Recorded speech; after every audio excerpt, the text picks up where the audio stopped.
Good afternoon. My name is Katie Terrell, and I'm excited to be here with you today. Welcome back to Transformation Thursdays, where we highlight some of our agency's powerful work here in Northeast Louisiana. I'm responsible for leading our special initiatives here at Northeast Delta Human Services Authority, and I have the privilege of working with our Developmental Disabilities Department, and I'm so happy to have an opportunity to showcase their work on today's episode.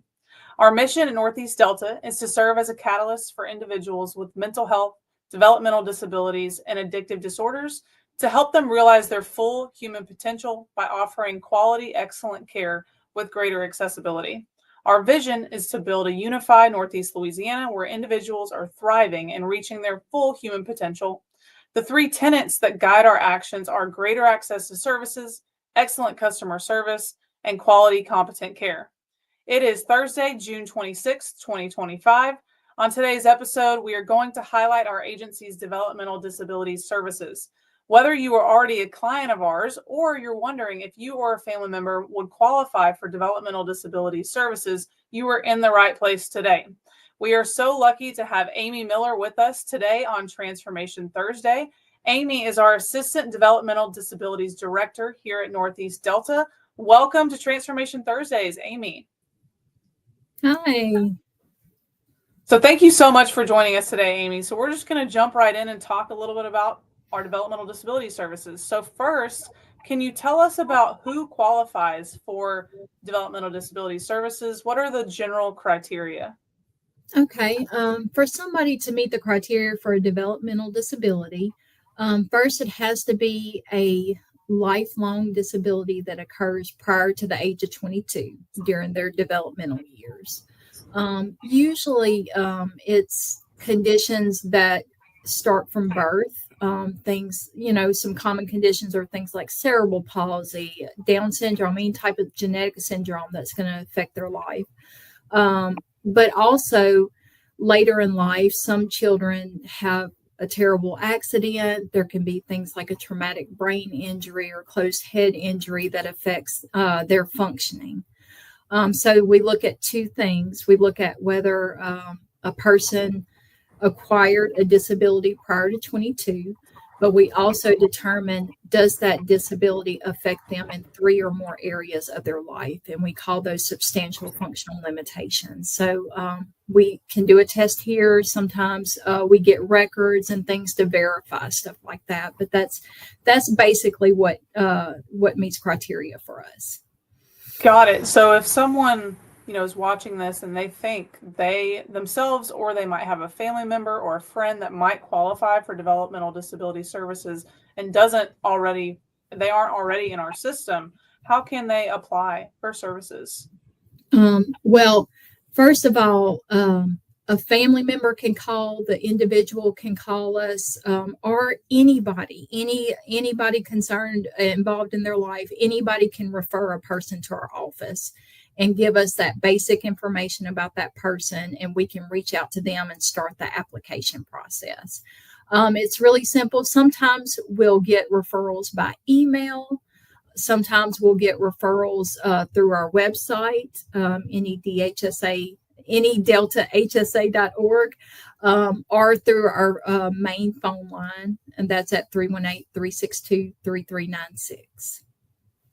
Got it. So let's say someone reaches out, they qualify, and once they've qualified, how can then they start accessing the services? Right. Well, we have an entry unit that walks them through the application process and works with them. And if they're able to verify developmental disability, we would issue a statement of approval. That statement of approval is basically how people get entered into various services. For one, I think one that's most commonly known in our office is called a waiver service. So if a person is issued a statement of approval, we can add them to the registry for waiver, right? Now, how fast a person can access that service is dependent upon their need. There's a screening that determines urgency of need, and that's how fast they could get that offer. So, of course, if somebody doesn't get an offer right away, but their situation changes, we always encourage them, please always contact us and let us know if your situation changes. other services that we have in office through our state general fund is things called family support. I can't even tell you what we fund with that service because it's so flexible. It just depends on that person's need. If it's not covered by Medicaid, but helps their quality of life, all kinds of things like home mods and ramps and vehicle mods, medical supplies. I mean, and in-home personal care. It's just the list goes on for that. There's also a service called Flexible Family Fund. That is for children up to 18 years old who have what we consider a more severe disability. So that's a separate criteria that we use for that. But if a child qualifies for that service, that's $258 per month up until their 18th birthday, as long as they qualify. So that's our main common services. I do try to tell families, because this is a newer service, it's called Act 421. It's basically helping a child to become Medicaid eligible that typically wouldn't qualify when their parents, may make too much money. They may have a higher income and couldn't typically qualify for Medicaid. If they qualify for us, they could get Medicaid through that program. So we try to always educate families about that. Yeah, I know that we talked about that yesterday, that sometimes it's just not known to a family that it's not solely, with developmental disabilities, it's not solely based on income. And so helping to educate families about what they qualify for and what services are available to them is great and so important. Yeah, and as you notice, I didn't mention us ever looking at a family's income when we're going through the application process or any of these services that we have either. We don't base it on income. Gotcha. Yes, thank you for clarifying that. So there are obviously the services that are ongoing. But I also know that we have some very exciting developmental disabilities initiatives on the horizon. And so we're going to talk about each of those. The first one that I want to talk about is a brand new service here in Northeast Louisiana. Can you tell us a little bit more about the smart technology demonstrations that we have planned?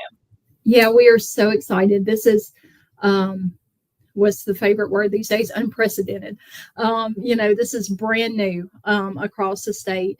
It's a agreement with an organization called LATAN, Louisiana Access to Technology Network. It's a lot of letters, but they've been around for a long time. They've helped people set them up with various technologies that we call adaptive technologies that just makes their quality of life, their level of independence higher, and things like that.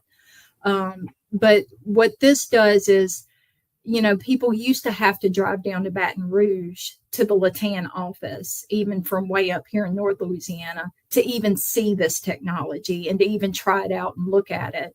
But this changes so that we have a space in our office that will have some of that technology available here for them to look at and try out and see if it's something that could work for them. Oh, I'm sorry.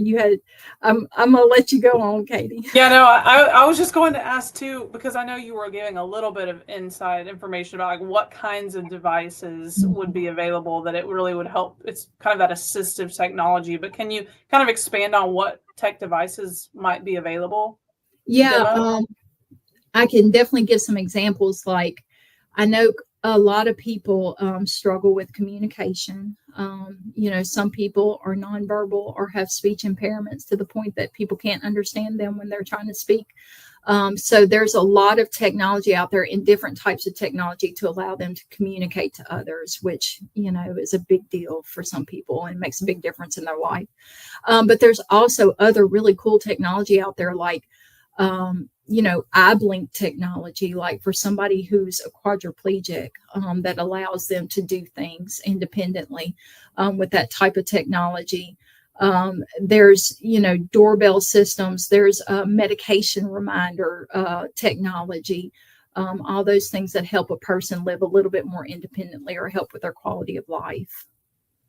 So, I mean, just hearing you talk about it, there's a lot of people that could benefit from those types of devices. And, even if they've been considering getting a device, but they really aren't sure if it's going to work for them, giving them that opportunity to come demo it before they move forward and before because I think, right, there's an approval system to go through LATAN, but give us a little bit more information about who would be able to access these tech demonstrations. Yeah, what's really great is it would be housed in the Developmental Disabilities office, but it's available to anybody that accesses services through Northeast Delta Human Services Authority.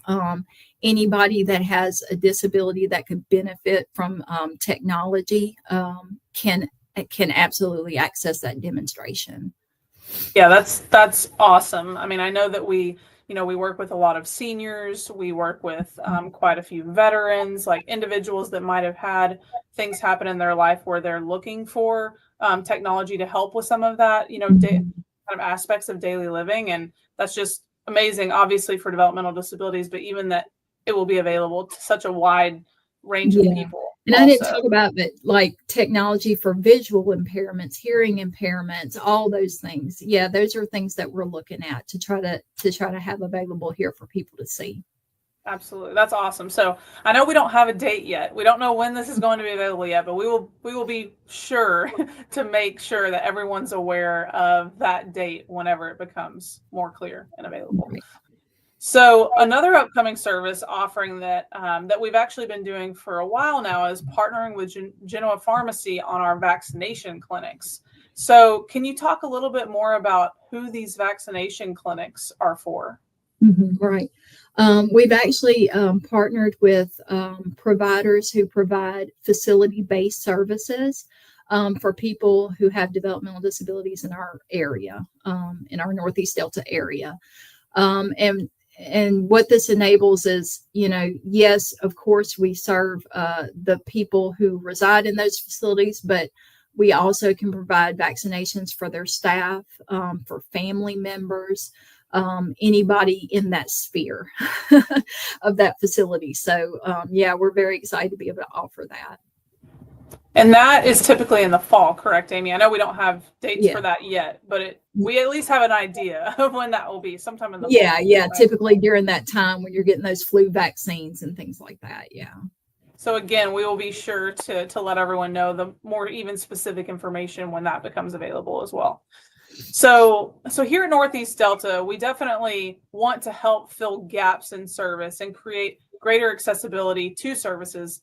And one thing I want to talk about, because it's so important for that, is our Phoenix Clinic. Because that is a developmental disabilities service, can you tell us a little bit more about the Phoenix Clinic, especially if people haven't heard or aren't aware that we have that offering? Right. One thing that we know about trying to serve people with developmental disabilities is that when they also have what we call a dual diagnosis, when they have a behavioral health diagnosis of mental illness along with having a developmental disability, it's often difficult to access mental health services.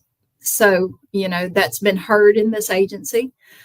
So we're very excited to be able to partner with Monroe Behavioral Health.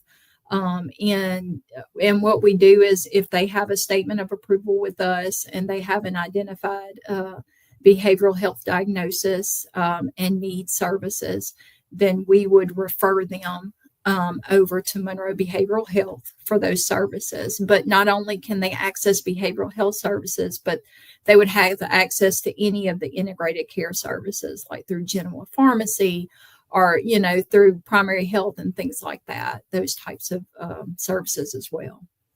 Yeah, that's awesome. It's so unfortunate that oftentimes that is a struggle to access those services. So it's such a gap filler for this,